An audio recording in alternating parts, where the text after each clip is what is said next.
Olá, querido ouvinte, seja bem-vindo a mais um episódio do LaCast. Eu sou o Rodrigo, seu host, e hoje eu tô aqui com outro co-host, o Leonardo. Tudo bem, Léo? Olá pessoal, sou eu, Leonardo Leite, sou o segundo co-host aqui. Eu acho que se vocês assistiram o primeiro episódio eu estava presente e vim ajudar o nosso querido Rodrigo hoje. Também tô aqui com o Alfredo. Tudo bem, Alfredo? Tudo certo, Rodrigo, Léo. Tô aqui também com o Giga. Tudo bem, Giga? E aí, tudo bem, pessoal? Tudo bom, Rodrigo, Léo, Alfredo? Satisfação estar aqui com vocês.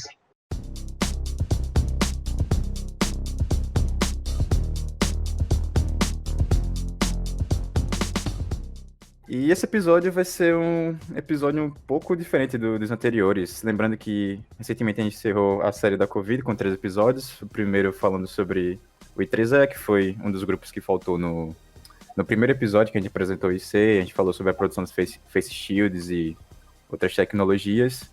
No segundo, a gente teve a presença do Giga também, com o professor Márcio Ribeiro, para falar sobre o laboratório Easy, sobre o aplicativo que o professor desenvolveu com um grupo. E no terceiro, a gente teve a presença de vários professores. Tivemos professores de Unis, o professor Bruno Pimentel, professores de outros institutos, o pessoal lá da matemática, o professor Thales, teve a professora Show, que é professora de cálculo lá do IC, para falar sobre o estudo que fizeram aqui em Maceió sobre a contaminação. E eu recomendo bastante, caso você não tenha ouvido esses episódios. Lógico, eu sei que é meio difícil se manter tão conectado a esse tema que ele tá dando certo gatilho a algumas pessoas, porém, eu realmente recomendo. E para quebrar um pouco o clima, esse episódio ele vai ser sobre linguagens de programação, mas não só linguagem de programação, sobre outras linguagens, diferenças de linguagem de programação, linguagem de marcação, outros tipos de linguagem como a descrição de hardware, e até outras tecnologias que vocês podem querer aprender ou já aprenderam e querem saber um pouco mais nesse ato que está tendo na faculdade, beleza? Então, bora lá. Bom, começando aqui, eu vou apresentar uma linguagem que, se você está chegando no IC agora, ou na maioria das faculdades pelo Brasil, na verdade, ainda utilizo ela como a primeira linguagem de programação, que é a linguagem C. Ela foi minha primeira linguagem de programação, tanto na UFAL quanto no Instituto Federal que eu estudei. E, inclusive, há muita controvérsia quanto à linguagem C ainda ser a primeira linguagem de computação nos institutos ou nas universidades federais. Porque tem muita gente que gosta de Python. Eu já vi até pessoas que têm abordagem achando que JavaScript seria uma linguagem de programação melhor para ser a primeira linguagem. Porém, eu gosto bastante da abordagem com C, porque, ao meu ver, pelo fato de ela ser uma linguagem de tão alto nível quanto essas outras que eu citei, ela tem justamente esse ponto. Você pode mexer com algumas coisas que em outras linguagens de alto nível elas acontecem por debaixo dos panos. Você não vê tanto. E eu acho que isso é algo muito interessante para você aprender assim primeiro, ter uma base muito boa. Porque aí quando você partir para outras linguagens de mais alto nível, como eu falei, fica mais fácil, entre aspas. Você entende melhor o que está acontecendo por debaixo dos panos, fica um pouco mais fácil de aprender todo o contexto e enfim. Até porque a maioria das outras linguagens, elas foram embasadas no modo em que isso foi feito. O processo de compilação, de interpretação das outras linguagens foram feitos assim. E também não só um conhecimento que agrega muito em C, não é só o conhecimento da programação em si. Você vai aprender muita coisa sobre, por exemplo, arquitetura de computadores, dependendo do que você vai fazer. Você vai ter que entender que em alguns computadores o inteiro pode representar 4 bytes, enquanto outros podem representar 8 bytes, etc. E isso aí tudo você vai ter que pensar quando for programar em C. Sem contar que, por ser uma das linguagens mais antigas, que ainda são bastante usadas, ela é bastante rápida e ela dá um acesso, uma facilidade para muitas possibilidades de programação muito específicas, de muito baixo nível, que para várias áreas, especificamente algumas de sei lá, deixa eu ver se eu lembro o nome aqui. Sistemas embarcados. Porque eu ia falar hardware, só que ia ficar muito muito abrangente, né? Muito técnico. Então, sistemas embarcados realmente é uma aplicação muito boa, porque funciona bastante para esse tipo de coisa. Eu posso dizer eu como faço parte da equipe de sistemas embarcados do Edge, né? A gente trabalha com isso. E aí, notoriamente, a gente trabalha com linguagens de mais baixo nível, né?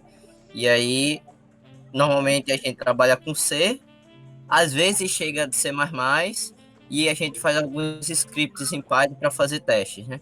Mas a maioria dos códigos ou é em C, ou a gente precisa fazer alguma coisa com muito baixo nível em Assembly, né? Mas é muito especificamente, às vezes a gente entra em Assembly, né? Mas a gente trabalha muito com C. E aí, que o Rodrigo falou, né, sobre nas universidades ser adotado C ou Python, existem artigos que mostram, né, que é muito mais fácil você aprender com o Python ou qualquer outra linguagem um pouco de alto nível. Mas, a longo prazo, o ganho que você tem com C é bem maior do que você tem com Python. Então, num contexto que a gente vive de engenheiro e de cientista da computação, né? Eu acredito que começar com C é muito importante. Eu adentro aí nisso sobre ser muito usado em sistemas embarcados. É bom lembrar que um dos principais motivos é que ela não exige muito da máquina. Então, isso é algo muito bom. Além de ser rápida, ela não vai exigir muita coisa. E outra coisa sobre isso, sobre ser a primeira linguagem, por experiência própria, assim, né, é tipo aquela relação de amor e ódio. Porque você não gosta por ela ser um bocado difícil no comecinho, mas depois que você aprende ela, toda outra linguagem que você vai pegar vai ser, tipo, muito fácil de você pegar outra linguagem, você vai entender melhor qualquer outra linguagem. Tipo, abrir as portas para tudo que é linguagem de programação que você vai querer aprender futuramente. Então, é isso. Eu recomendo realmente que você pegue C, primeiramente. Se você vai ser aluno do IC ou de qualquer faculdade que você vai ter a linguagem C como primeira linguagem, você não tem muito para onde correr, sabe? Você vai ter que aprender a linguagem quanto antes e eu acho melhor por causa disso. Até porque no IC você vai passar pelo menos um ano com essa linguagem. Você vai estudar essa linguagem no primeiro período em P1, em estrutura de dados agora, em ciência da computação, porque mudou, né? A P2 para STD em ciência, mas em engenharia continua como P2. Então você vai passar pelo menos um ano. Você vai adentrar bastante em conceitos da linguagem, como ponteiros, como structures e coisas que você não vê tanto em outras linguagens de alto nível. Então, assim, é bom você ir adiantando.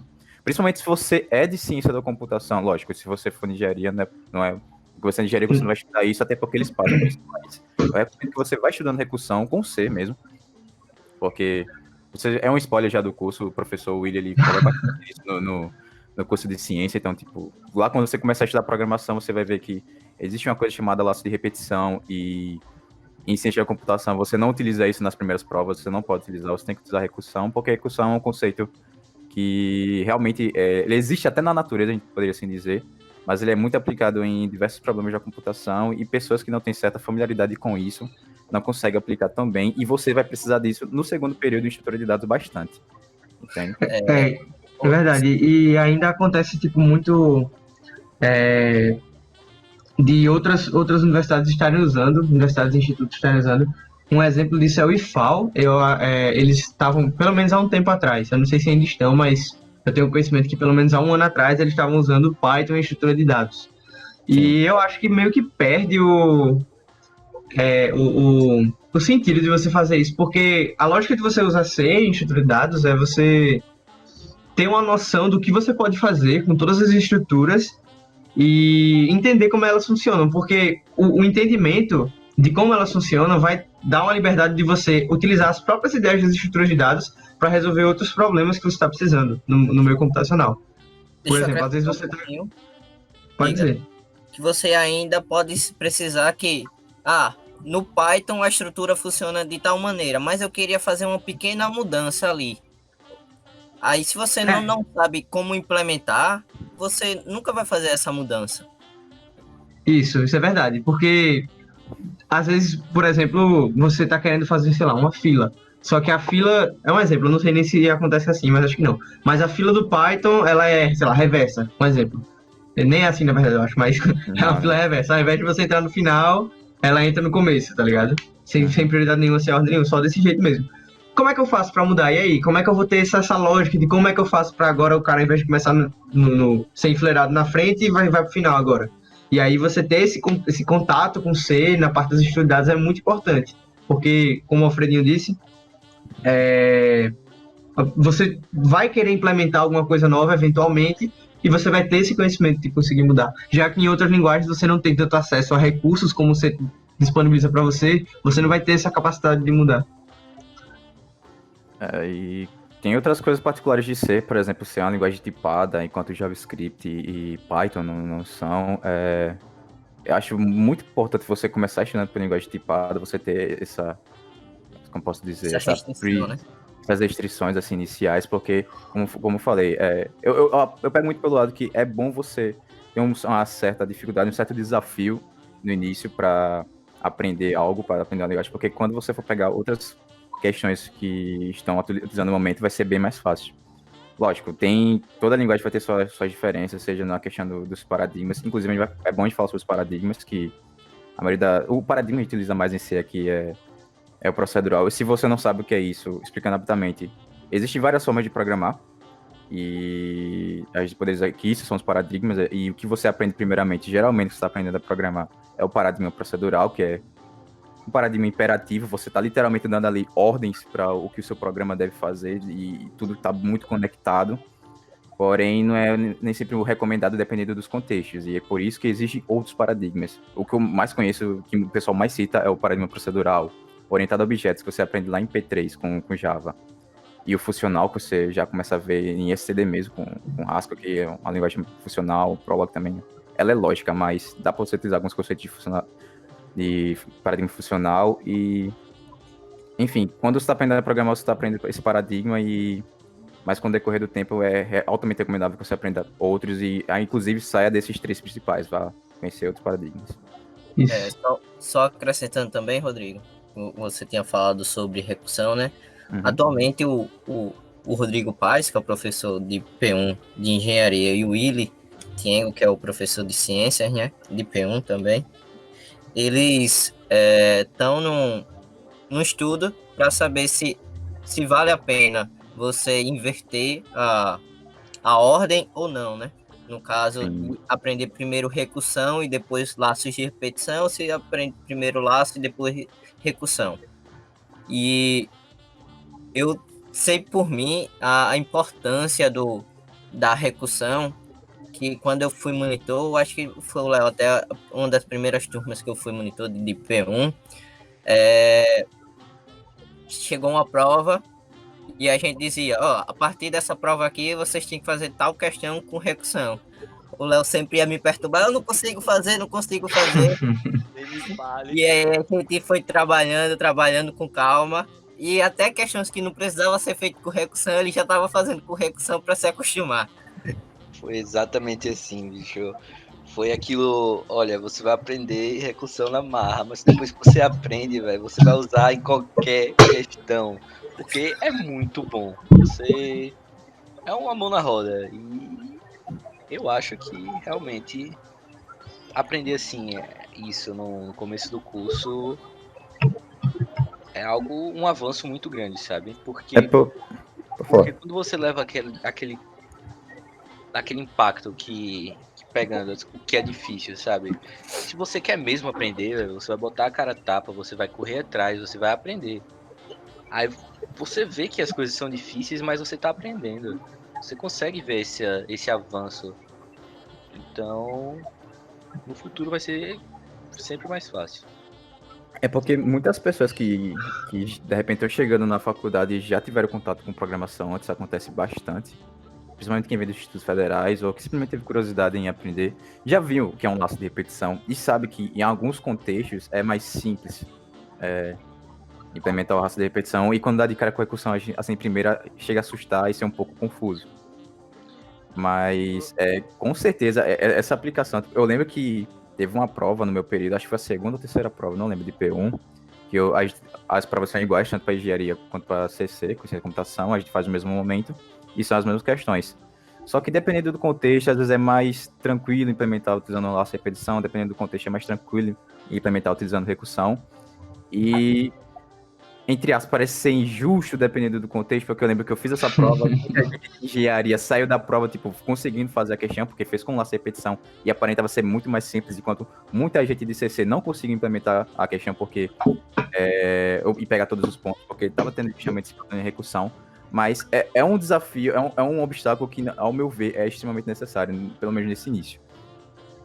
E a minha turma foi a primeira, véio, que aplicaram isso aí. Foi a primeira turma que começaram a botar recursão antes de repetição, porque a justificativa do Willi e do Paz é porque o Márcio ficava reclamando que o galera achava em P2 sem saber recursão. Aí eles tentaram trocar pra ver o que acontecia.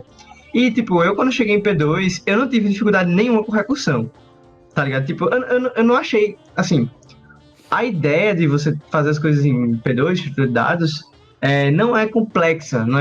Só que você parar para implementar, às vezes pode ser trabalhoso e difícil. Só que eu não achei tão difícil, mas eu não sei se foi porque eu realmente não achei tão complexo ou se foi porque eu já tinha essa ideia de recursão. Porque a própria ideia das estruturas de dados em si é uma ideia recursiva da maioria. Por exemplo, um nó de uma lista.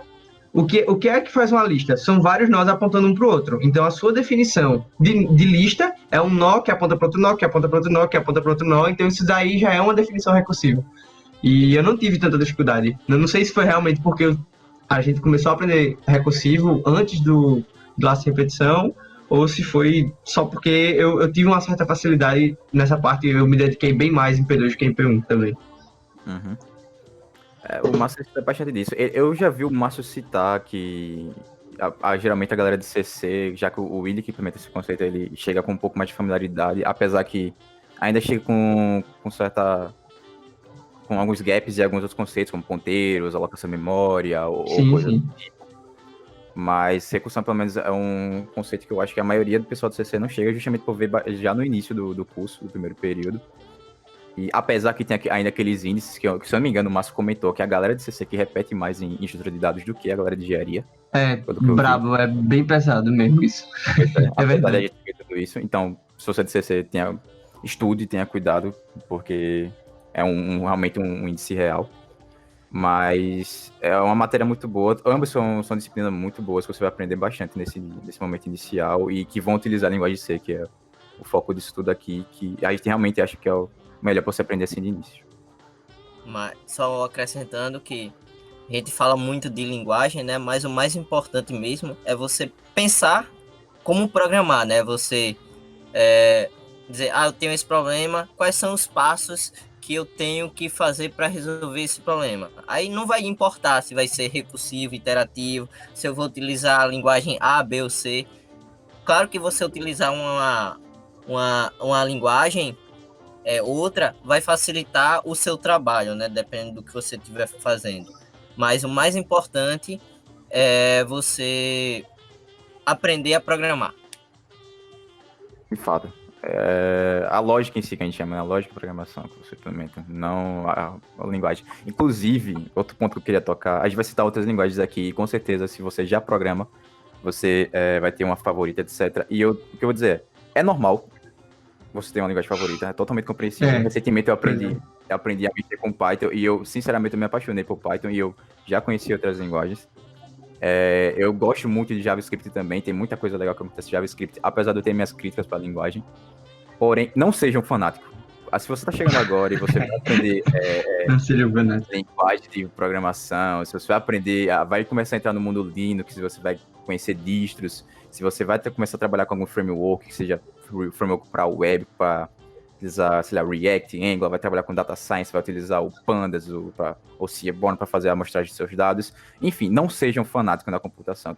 A computação está sempre nascendo coisa nova.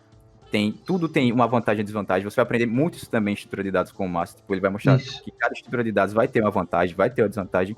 E isso não é só para estrutura de dados, isso às vezes nem é nem para computação, isso é para a vida. Tudo vai ter uma vantagem, uma desvantagem, vai ter contextos que vai ser melhor você implementar um programa em Python, vai ter contexto que vai ser melhor você implementar um programa em C, em Java, qualquer que seja a linguagem. Eu entendo que é muito comum ter uma linguagem favorita e que existe a comunidade forte, como existe em JavaScript, como existe em Python, porém, não seja assim, porque é chato e pode ser uma dor de cabeça para o grupo que você trabalhar, porque na maioria das vezes, quando você vai trabalhar em computação, você não vai trabalhar sozinho em algo. Você vai desenvolver isso em grupo, e vai ter pessoas com outras opiniões, com outras linguagens favoritas, e o que vai importar naquele momento é você ver o que é melhor para a sua aplicação, para o seu hardware que você está implementando lá, qual linguagem vai encaixar melhor. Enfim, não seja um fanático, é sério. É verdade. Ok, partindo agora para a segunda linguagem de programação que eu queria falar aqui, é o Java. Você vai provavelmente aprender ela em P3, se eu não me engano, e você vai aprender a utilizar o conceito de orientação a objetos. Até porque o Java ele foi criado justamente pela época que esse paradigma foi criado também, se eu não me engano. E ela estourou lá fora, tanto é que, não sei se você sabe, mas JavaScript tem esse nome justamente por causa da fama do Java, apesar delas serem coisas totalmente diferentes, seja na questão de orientação a objeto, porque em Java você tem a questão dos atributos privados e linguagem tipada, JavaScript é uma parada mais para web e você não tem esses conceitos que eu falei. Mas ela é uma linguagem que, apesar de ser velha e muita gente não gostar, atualmente eu acho que é de extrema importância você aprender. Tanto você aprender o conceito de orientação a objetos, apesar de existir em outros cantos, como eu falei, quanto para você ter um background forte, eu diria assim. Ela é uma linguagem que deveria estar no seu passado, para você ter um conhecimento e ter tido contato em algum momento. A Java, velho, pra mim é a linguagem que tem mais hate, mais ódio da galera e a que tem mais gente gostando. É tipo, tem muito dos opostos, tá ligado? Tem muita gente que mata e morre pro Java e tem muita gente que destrói, topado. Porque muita gente chega com medo, mas é verbosa demais, mas não sei o que, é lenta. E enquanto tem outras pessoas, mas é muito bom de você fazer uma estruturação do seu projeto, você fazer uma arquitetura boa do seu projeto em Java, é muito mais simples do que você fazer em outras linguagens, etc. E como você mesmo comentou, foi, salvo engano, realmente foi criado na mesma época que estava surgindo o paradigma de linguagens orientadas a objetos. E o conceito que mais marcou Java, quando foi criada, era até o slogan dele, salvo engano, que é Write Once, Run Anywhere, ou seja, você vai fazer um código em Java, ele vai funcionar no sistema operacional X, sistema operacional Y, Z, ABC, todos vai funcionar, porque você vai usar o mesmo código para isso, enquanto em C você teria que fazer diretivas de pré-processamento, que aí são os defines, if, def, etc., para você identificar qual é a máquina que você está rodando e a partir daí você tomar algumas decisões a nível de código. Enquanto o Java não precisou disso. Então, deu uma facilitada muito grande, porque C estava topado em alta na época, C e C++ estava muito, muito em alta nessa época, e Java chegou quebrando com isso. E é uma linguagem muito boa para se aprender orientação a objetos. Ela dá uma ideia muito boa de como você deve seguir nesse paradigma de programação. Um ponto desse que você falou, Giga, é que o porquê do Java rodar em qualquer máquina, né? Porque existe o conceito de máquina virtual, né? Isso, a JVM. A JVM é algo que vem com a JDK, né? Que é o Java Development Kit. Quando você bate o Java lá, ela já vem outros conceitos também, JEE, etc. Mas, como o Alfredo falou aí, a JVM é uma máquina virtual, é um ambiente virtual que o computador cria, que independente do seu sistema operacional, se é um Windows, se é um Linux, independente da distro também, se é algo da Apple, do iOS, ou da iOS não, esqueci o nome agora. No macOS. Exatamente. No macOS, ele vai rodar em qualquer lugar. Também, se eu não me engano, tem muito a ver com a questão da linguagem ser compilada ou interpretada, se eu não me engano, até porque, apesar que Java tem um compilador deles, que é o Javac, certo? Já vem no papo. Sim. Outra coisa que o Giga falou que o Java é lento, né? Você tem alguns contextos que você gera o bytecode lá, né? E ele fica tão rápido quanto em C, né? Sim, Não, eu não acho muito lento, não. Muita gente comenta isso, né? Aham. Eu, por exemplo, tive um contato desse agora, acho que eu cheguei a comentar no último podcast que eu fiz, que o código que eu tinha feito em Java e um código que um cara tinha feito em C++, que é muito, assim, o nível de execução de C e C++ difere, só que C++ ainda é um pouco mais lento. Só que, na maioria das vezes, é mais rápido que Java. Só que, como o Alfredo falou, o bytecode fica muito mais, consegue ficar até mais rápido que C. E esse caso, de um dos algoritmos que eu fiz, o tempo de execução do cara tinha dado tipo 1,3 ou foi 2, alguma coisa. Entre 1,5 e 2. Entre 1 e 2, na verdade. Segundos, o tempo de execução para um código, dada a mesma entrada, enquanto que no meu eu executei o mesmo problema, com a mesma entrada, e o tempo de execução foi tipo 0,0058. Então foi um ganho de 300 vezes mais rápido, se de Java para C++. Então tem muito disso, porque muita gente fala que é lento, mas não. Às vezes sai muito mais rápido, às vezes sai muito mais lento. Depende de como o código seja feito também. E otimização de código, né? Então, E otimização. E, É. enfim, vai falar. Não, diz aí. Não, continuar falando sobre o Java, que tem todo esse contexto, que quando você aprender Java, você tem que baixar o JDK. Geralmente você pode utilizar, sei lá, uma IDE própria da Oracle, que é a dona agora dos direitos do Java, se eu não me engano. Antes Isso, era outra empresa, era a Sun, né? Eu não lembro agora, só tô lembrando da hora como é agora. Mas atualmente é a Oracle e tem diversas ideias, que é o NetBeans, o Eclipse e... Eclipse. Mas você... Outra coisa também, não fique preso a essas questões, tipo, utilize o editor de texto ou a ideia que você achar melhor pro momento, mas o Java em si, ele tem essa facilidade de ter essas ideias, assim como o Python tem um PyCharm, o PHP tem a dele lá, e o Java, ele tem, como a gente falou, tem todo esse contexto, de você vai escrever num canto e você poder rodar em qualquer lugar, e justamente por ter o paradigma de orientação a objetos, tem isso que os dados, eles não são tão acoplados assim. Você pode, lógico, criar um conceito de acoplamento, mas o principal da orientação a objeto é isso. Tipo, as coisas são bem separadas e caso você queira dar manutenção do seu código ou alterar alguma coisa, como eu falei, é muito mais simples do que um paradigma procedural, por exemplo. E Java, no contexto do IC, é uma linguagem que você vai aprender no terceiro período, normalmente. Eu não lembro agora se na grade nova no terceiro período, mas pelo menos na antiga era terceiro período, com projeto de software, como o Rodrigo citou. E lá também, assim, a maioria dos padrões dados, vocês vão ver o livro lá, chamado Padrões de Projetos, vocês vão ver o livro do, acho que é Martin Fowler, se eu estiver errado alguém me corrija aí, por favor. Que foi um livro que foi escrito baseado para fazer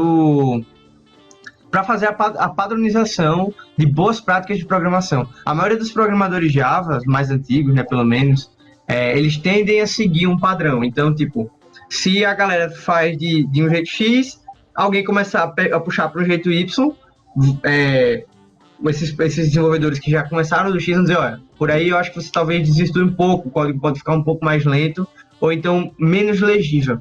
E as linguagens de programação, elas têm, como o Rodrigo também citou, esse trade-off. Às vezes, algumas linguagens são muito expressivas, como, por exemplo, Python. Você chama um método, chama uma função e vai fazer 1000 coisas, que é muito expressiva. Você consegue representar muita coisa de código somente com uma linha. E tem as linguagens que são legíveis, que meio que são um oposto da outra, como é o caso de Java, que tem uma legibilidade um pouco mais alta. Você consegue entender melhor o que o código está sendo feito, como eu citei, dizendo que era verboso, é muito verboso, tem que escrever muito. Para reutilização de código, para títulos de engenharia de software em geral, Java também puxa muito para melhoria, para reaproveitamento, reutilização, Polimorfismo. Tem polimorfismo, herança, você vai pegar muitos desses conceitos em Java. E depois você vai ver que a aplicação deles todas partiram da base feita por Java e da comunidade que Java englobou por causa da popularidade que ele teve lá no começo da criação dele. Então, é uma linguagem que você vai aprender muito, muito, muito, muito de orientação a objeto e você vai pegar muito boas práticas, porque se você tiver uma galera que souber o mínimo de Java por perto, Normalmente essa galera vai saber pelo menos os padrões em que Java segue para você também ter essa noção e seguir esses mesmos padrões. Acho que essa questão da verbosidade justamente acontece muito quando você está logo no início. Como é que eu printo algo em Java? Você tá lá vindo do C ou do Python, você tem um printf, você tem um print, aí você vai no Java, um system.out, print. Aí sempre você, nossa, o que é isso? Aí tem muita coisa que são linhas gigantescas assim de código e o pessoal fica assustado e reclama muito disso, mas vale a pena. Ao meu ver, vale muito a pena você aprender ela. É verdade. Vale ressaltar, né, que o Java, ainda, mesmo sendo essa verbosidade, né, ele já tem por si só as estruturas de dados, né? Então, sim, as pessoas dizem, tenho que escrever muito, mas você tem a facilidade de você ter uma gama de bibliotecas ali, de interfaces, que facilita o seu trabalho também. Isso de escrever muito é mais questão do início, que você está aprendendo linha por linha, todo código, toda instrução por instrução, porque depois, em tempo, você vai dar um Ctrl-Enter aí e pronto, vai completar metade das coisas que você vai ter que digitar, velho. É isso. Essa questão de escrever muito, o pessoal reclama, e lógico, eu entendo que realmente é complicado em alguns contextos, a questão de legibilidade, etc, mas isso, às vezes, até se expande para outras questões, como, por exemplo, mudando um pouco, saindo um pouquinho rapidinho da questão da linguagem de programação e entrando no contexto de banco de dados. Quando você compara uma linguagem ou um SGBD SQL, movido SQL, para algo que não é SQL, como Mongo, é totalmente diferente. Tipo, você dá um insert no banco de dados movido a SQL, tipo uma SQL da vida, ou no Mongo que você só dá um db.collect insert e bota um JSON lá e joga tudo. Mas, tipo, nessa questão de escrita, eu vejo muita gente falar isso. Não é a competição de escrever, ou o que é melhor, se é escrever muito ou não. A questão é realmente, como eu já falei antes, é o contexto que você está utilizando aquilo. Aquela tecnologia, de programação, sabe? Então, o pessoal realmente deveria parar de se preocupar tanto com isso. Eu sei que é importante em alguns contextos, tem uma legibilidade melhor, mas tem coisas maiores para se preocupar, ao meu ver. Uma das primeiras preocupações que a pessoa deveria ter quando vai começar a desenvolver uma coisa, perguntar isso vai rodar onde?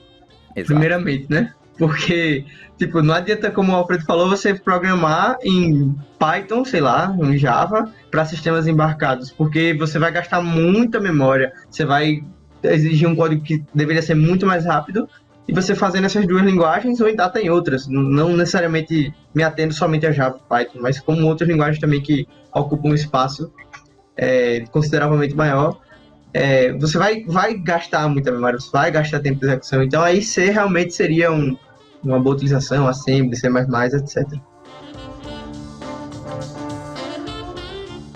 Bom, entrando no Python agora, que é a queridinha de muita gente, mas ainda não é a linguagem de programação mais utilizada, e isso não sou eu que estou dizendo, tem estatísticas do Stack Overflow, que é o fórum que, se você não conhece ainda, você deveria conhecer.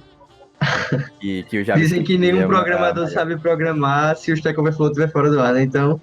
Exatamente. Se o Stack Overflow cair do ar, é dia de folga para todo mundo, porque não tem como. Mas sim, voltando, Python ainda não é a linguagem de programação mais utilizada, pelo que eu vejo. Tem um motivo para isso, até porque JavaScript é basicamente utilizada para tudo na web, muita gente desenvolve para web hoje em dia. Mas, entrando no contexto da linguagem de C, como eu falei, muita gente pega Python como a primeira linguagem de programação e não é tão negativo, como eu disse, é uma linguagem muito expressiva, é uma linguagem que está muito lá. Se você sabe bem o inglês, tá lá no seu rosto para você entender as coisas. Por exemplo, um if ternário em Python é totalmente mais expressivo com is ou or do que em C, que você utiliza 2 pontos, aí você tem uma interrogação, ou em outras linguagens de programação. Mas ainda assim ela tem umas diferenças, como eu falei, para Java e para C, como eu falei. Entrando nesse conceito agora, Python é uma linguagem de programação multiparadigma, então ela aceita diversos paradigmas, tanto o procedural, quanto orientado a objetos, quanto funcional, etc. E é muito bom você ter um cuidado quando você vai programar numa linguagem assim, porque é muito comum é muito fácil você acabar misturando os paradigmas, e isso não é nada bom. Só vai piorar a qualidade do seu código, vai deixar ele mais difícil ainda para dar manutenção e etc. Mas, como eu falei, é uma linguagem muito, muito, muito verbosa, tem uma comunidade muito, muito grande. Ela, se eu não me engano, eu não sei se é um gerenciador de pacotes próprio, eu diria assim, mas ela tem um sistema lá que é o pip, que qualquer biblioteca que você queira instalar, você pode dar lá um pip install, aí você usa a sua versão do Python lá, seja a 2 ou a 3, apesar que a 2 foi descontinuada, e você instala o seu pacote, a sua tecnologia lá. E ela é muito simples, ela realmente é muito simples. Tem aquele negócio de não precisar de ponto e vírgula, não ter chaves, aí por isso você tem que se preocupar muito com a editação, que isso você não... Você tem que se preocupar nas outras linguagens, mas fica bem mais no seu rosto, na sua cara, assim, pra você entender, e em Python não fica tanto, dependendo do contexto. Mas acho que isso é o menor dos problemas, pra você se preocupar. Alguém quer acrescentar algo? Com relação a Python, é uma linguagem também bastante nova, que tem muitas implementações de bibliotecas, e também tem a facilidade do pip. Muitas outras linguagens também têm esses gerenciadores de pacotes.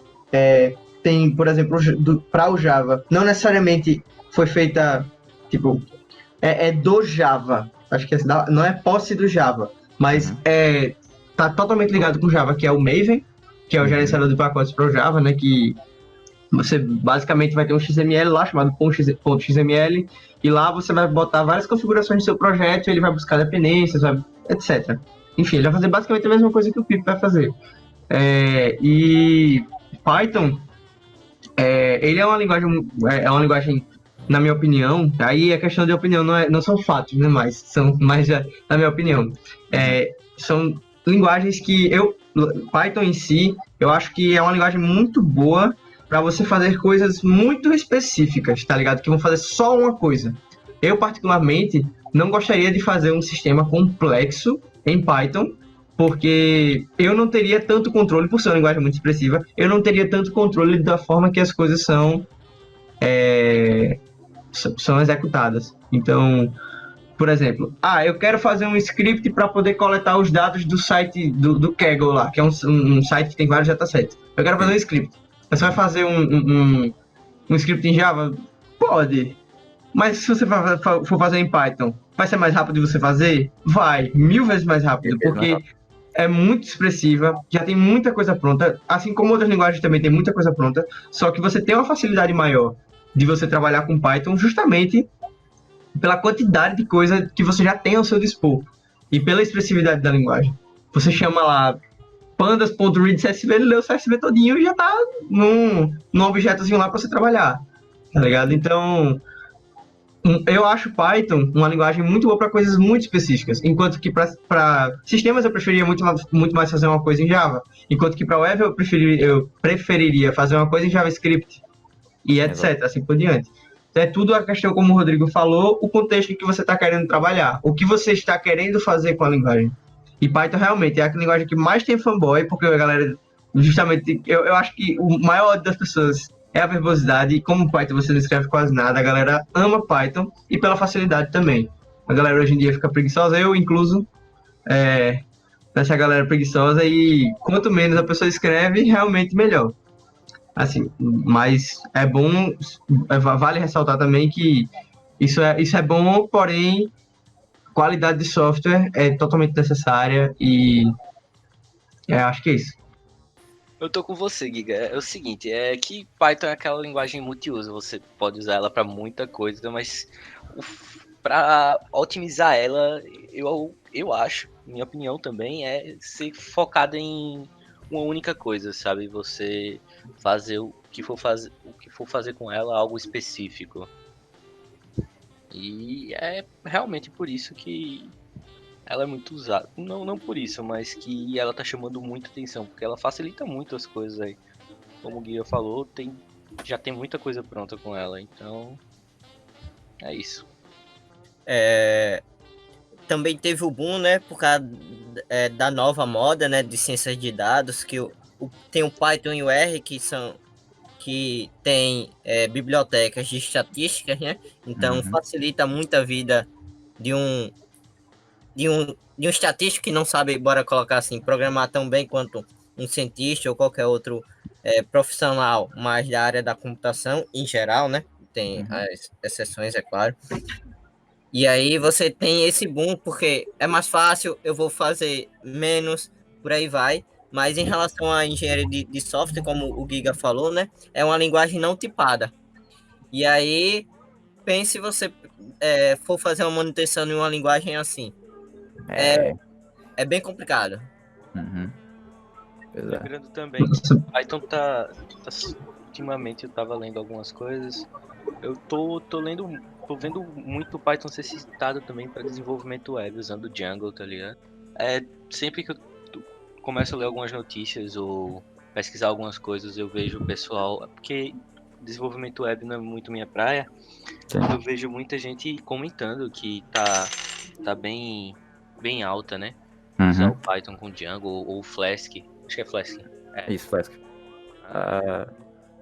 A questão do Django é que ele é tipo um Laravel, como se o Laravel para PHP, ele é um framework que dá para tanto você, sei lá, trabalhar com ele com back-end e com a parte do front, você renderizar suas coisas, ou sei lá, construir suas migrations para estabelecer sua comunicação com o banco de dados. E enquanto isso, você também tem um Flask, se você quiser trabalhar com algo menor, que é que a gente chama de micro framework, que você só instala o seu necessário, e se você quiser alguma feature, alguma funcionalidade a mais, você instala lá também. Eu já utilizei Flask num projeto, acho que foi um projeto discreto no período passado, como back-end. E ele realmente tá ganhando uma força para a web, apesar que a maioria das coisas ainda são feitas em JavaScript. Muita coisa do front-end é feita em JavaScript, existe milhões de frameworks para front-end. A back-end tem um próprio Express para você trabalhar com Node, mas isso aí eu vou falar mais na parte do JavaScript mesmo. E como a Fred citou na questão da estatística, o Python tem muito. O R, ele tem muita coisa built-in, que a gente chama, né, que são funções próprias da linguagem, que já vem com a linguagem para trabalhar com estatística, então... É uma linguagem muito matemática, né? Exatamente, muito matemática. Muita gente da biologia utiliza para botar gráfico, para botar um histograma, um boxplot ou coisa do tipo. E o Python, como eu falei, vem com pandas, vem com Seaborn, que é para você fazer uma visualização. Tem um Metaplot também, que ajuda muito nessa visualização dos dados e você montar seus gráficos, fazer a sua modelagem. E ela tá ganhando muita força. Ganhou, na verdade, muita força. A maioria dos cursos de estatística, de ciência de dados, ou sei lá, de machine learning, coisas do tipo assim, utilizam Python, pelo que eu tô vendo ultimamente, e realmente é muito forte. Um amigo meu que tá fazendo engenharia eletrônica lá na UFPE, ele fez um curso justamente de machine learning e era Python. E isso está tomando muita força. Até as IDEs, inclusive, já estão se adaptando a isso. O PyCharm, por exemplo, ele tem um modo da IDE que é chamado Scientific Mode, que é a de visualização de dados. Isso. Já. Porque como está caindo muito para essa área, explodiu essa moda, né? Vou chamar assim, de ciência de dados, estatística e tal. Tá tudo se ajustando ao redor disso. E até esse modo científico que eu usei uma vez é bastante interessante. Inclusive, quem estiver trabalhando com isso aí e não tiver sabendo como é que usa, dá uma pesquisada aí, Scientific Mode, PyCharm, é bem interessante.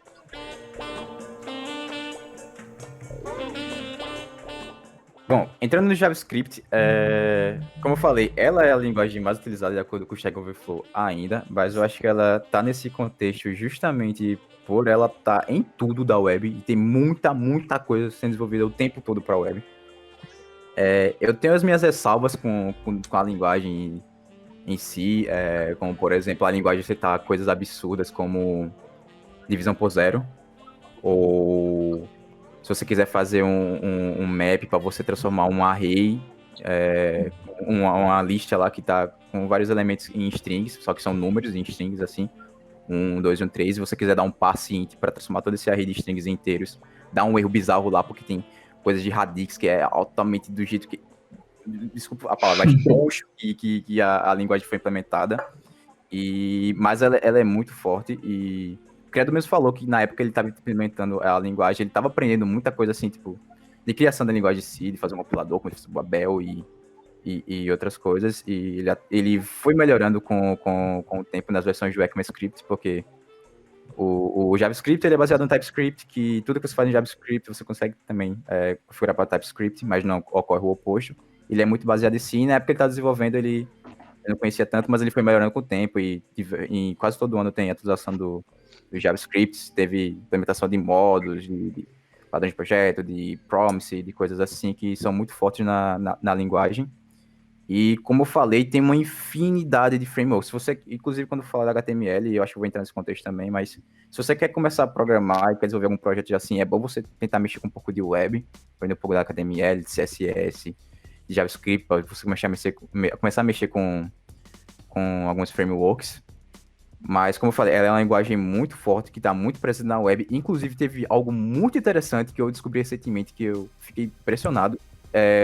Nesse contexto que a gente está gravando podcast, recentemente, a SpaceX ela fez um lançamento tripulado em parceria com a NASA. E eu não sei se vocês viram, mas no painel do foguete lá, era um painel totalmente touchscreen. Não era algo com hardware, apesar de ter um backup embaixo de hardware, etc. Era totalmente assim, virtual, um software estava rodando lá, apesar que também foi uma viagem automática, os pilotos eles não conduziram nem nada, mas a SpaceX utilizou JavaScript ali para construir todo aquele sistema, aquele software, e utilizou com o Chromium, que é a versão open source do Google Chrome. O Chromium, né? Isso, o Chromium, para fazer toda a modelagem do software, mas apesar de eu ter minhas ressalvas, como eu falei, apesar de a JavaScript ter alguns conceitos que são meio confusos, assim, que não deveria existir, e até pensar que JavaScript não deveria ser a linguagem utilizada para você mandar uma tripulação para o espaço, para fazer um processo assim. É interessante ver o quão forte a linguagem ficou com o passar do tempo, o quanto a gente utiliza e o quão existe pessoas que gostam da linguagem, sabe? Só nesse contexto da SpaceX, né? Eu li que eles também utilizaram alguma versão do Linux, né? Eles não disseram qual por questões de segurança, né? Uhum.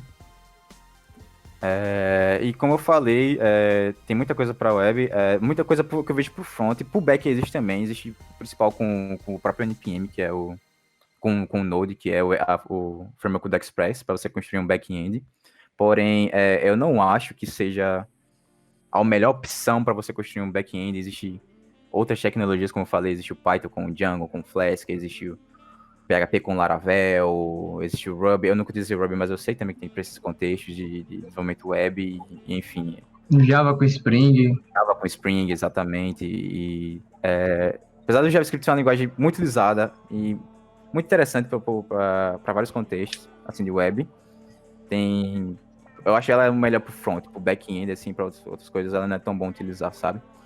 A gente tem que entender também que tem uma questão, assim, por trás, não econômica, mas quase econômica, né?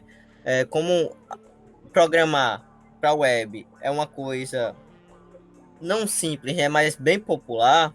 Sim. Tem muita gente de outras áreas, design, por aí vai, que começa a programar na web, aí faz o front lá bem legal, e aí o cara precisa fazer o back. E aí a maneira mais simples que a comunidade viu, né, para fornecer uma ferramenta para eles, foi criar o back através dessas tecnologias, né, no caso. Com certeza. Uhum. Inclusive, o que eu falei, eu vejo muita gente, não muita gente, mas eu já vi algumas pessoas falando que JavaScript seria uma ótima opção para ser a primeira linguagem de programação. E eles utilizam, inclusive o pessoal da Lura que cita muito isso, eu vejo isso no podcast deles que eles gravam, o Paulo cita muito isso, que pelo fato dela tá ali na sua cara, tem o Chrome, o Firefox, que todos esses navegadores web utilizam essa linguagem. Se você quiser, sei lá, programar algo, basta você apertar um F12, entrar no console e começar a digitar o seu código em JavaScript. Tem essa proximidade, assim, muito grande mesmo com a pessoa, tá ligado? Você não precisa instalar uma IDE, instalar um pacote da linguagem, fazer toda essa configuração no computador para aí começar a trabalhar. Ela realmente é muito próxima de quem está querendo aprender. Apesar de ter esses contextos um pouco perturbados, eu diria. Até levando um pouco para a discussão que a gente tinha levantado no começo, por ser uma linguagem também multiparadigma e não tipada, apesar de existir hoje em dia o TypeScript, etc., não, eu acho que por esses motivos como é? Não ser tipada, talvez não seja uma das melhores linguagens de você aprender no começo. Ela é ótima pela facilidade que você tem para começar a aprender, como o Rodrigo acabou de colocar.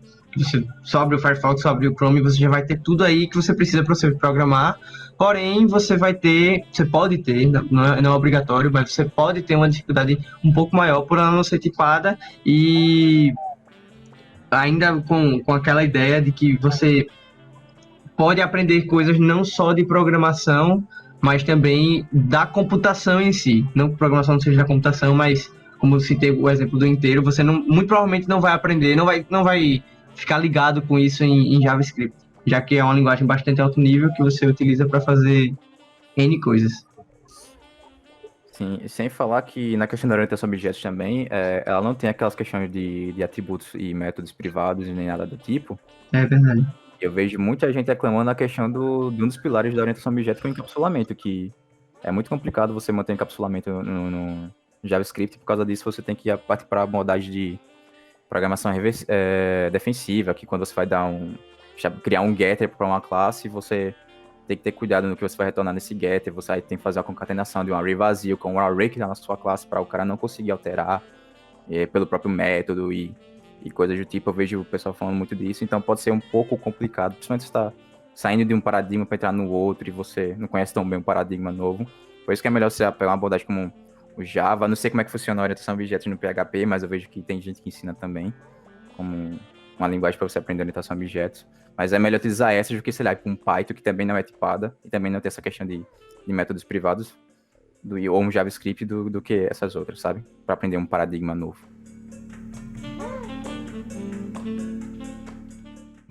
A última agora é a Assembly. Alguém quer falar? Começar a falar sobre ela? Eu vou falar um pouquinho que durante a graduação, né, eu vi o Assembly em microcontroladores, né? Sim. E aí foi até com o professor Eric, que também é professor de organização e arquiteturas de computadores. E aí você muda totalmente a visão, né? Como você tem na ciência, pelo menos tinha, não sei como que vai ser agora, né? Compiladores, você consegue acabar entendendo um pouco melhor de como funciona a linguagem, né?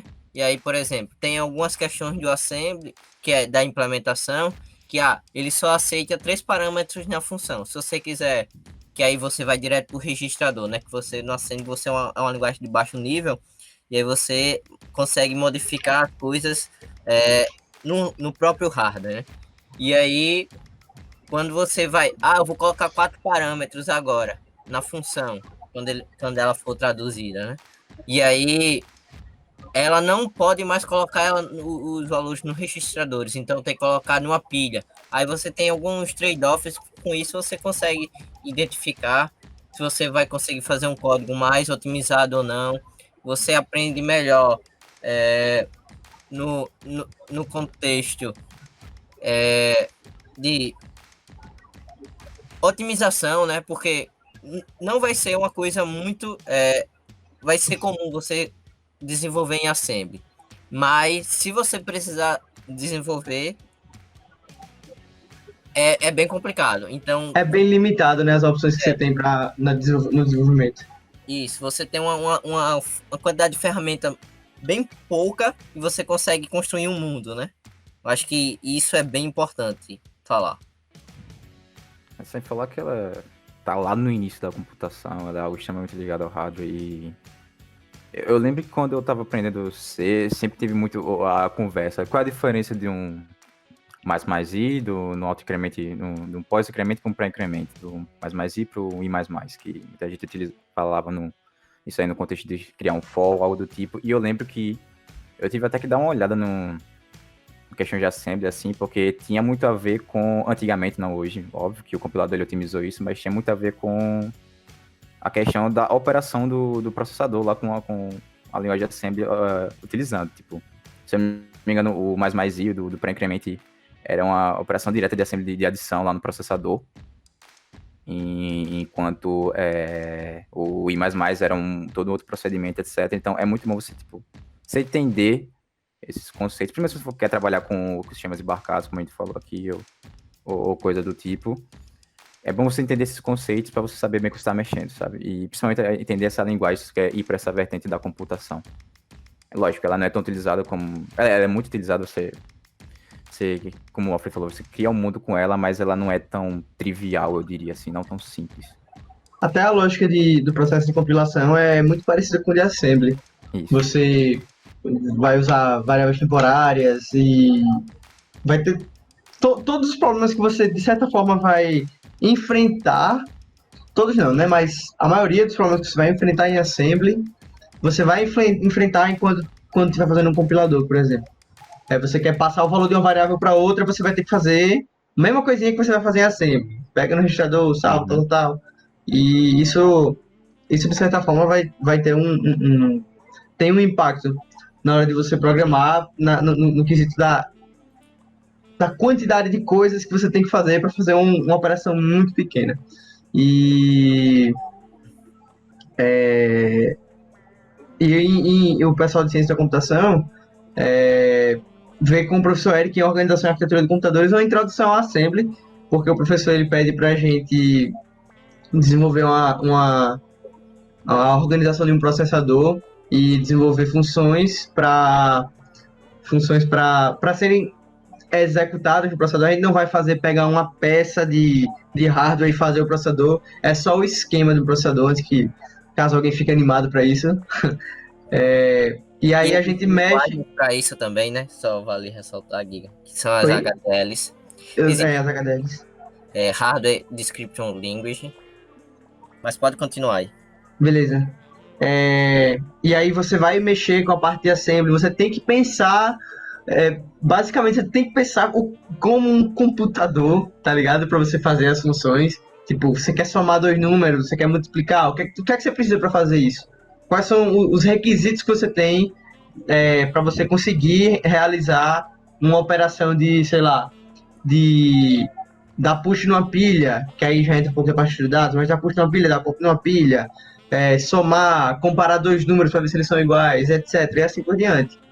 E é muito interessante você ver esse lado da programação, porque você começa a ver como que é você trabalhar com poucos recursos, você trabalhar num ambiente em que, tipo, você vai estar completamente limitado de bibliotecas, de ajuda, porque você até de achar informação na internet é meio complicado de assembly. Muito pouca gente tem um conhecimento bem avançado, muita gente desistiu dessa área e segue para outras vertentes. Vale uma coisa que você comentou, Giga, que é bem interessante, que você disse, comparar dois números, né? Quando a gente está numa linguagem de alto nível, a gente coloca igual, ou em algumas igual, mas no assembly, por exemplo, meu processador é de 8 bits, 1 byte, mas o meu número são de 2 bytes. Como é que eu vou fazer essa comparação? Como é que eu vou comparar 2 bytes se no meu processador só lê 1 por vez? Aí você tem todo técnicas, né, que você tem que comparar os primeiros dois menores e depois vai comparar os dois maiores, ou soma de dois números com 16 bits, e aí você tem que fazer toda o soma completa, ou se é meia soma, né? Tem toda essa questão que quando você vai para um ambiente de mais baixo nível, você tem que se preocupar, né? Isso é verdade. Você, quando tá em alto nível, você não se preocupa. Até mesmo, tipo, você tá vendo os dois números iguais, muitas vezes acontece, até no processo de compilação também, que eles estão muito ligados. Compilação e assembly estão muito ligados. Tipo, você subtrair os dois números e ver se é zero, tá ligado? Se o número tá lá é zero, beleza, ok. Isso aí já quer dizer que eles são iguais. Se for maior que zero, não, então eles já são diferentes, entendeu? E as técnicas que a pessoa aprende quando está programando em Assembly, elas são muito válidas para vários conceitos que você vai aplicar na computação. Como, mais uma vez, eu vou voltar nesse ponto, que é a questão da arquitetura que você tem que se preocupar da arquitetura que você vai ter que se a arquitetura que você vai ter que se preocupar quando você está programando, por exemplo, em C, é a questão do inteiro. Você tem que saber desses detalhes específicos quando você está programando em Assembly, você tem que saber qual a máquina que você vai rodar o código, você tem que saber como é a arquitetura dela, do que ela dispõe no processador e etc. Porque isso tudo conta na hora que você vai programar. Enquanto que em linguagens de alto nível você não vai ter que se preocupar muito, tanto com isso, porque isso aí, as técnicas das linguagens de alto nível já resolvem isso para você, de certa forma. Só que em Assembly você que tem que se preocupar. O programador que tem que saber 100% do que está fazendo, porque não pode deixar nenhuma falhazinha desse tipo. Senão pode dar muitos problemas no futuro. E é importante quando uma coisa que muita gente ignora é trabalhar com bits, né? Fazer escova de bits. Não que vou reduzir o meu programa todo, otimizar, mas trabalhar com número binário, né? Que eu vejo que é uma coisa que tem um pouco em P2, quando você faz o Huffman, né? Mas depois disso você acaba esquecendo. E você consegue fazer coisas incríveis só com teoremas ou teorias sobre número binário. É verdade mesmo. O próprio.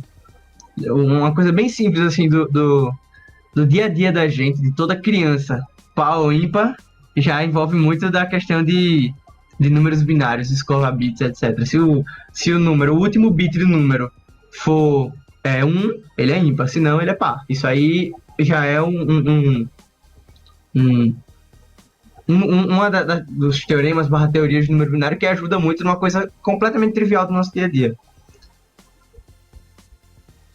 E é isso, pessoal.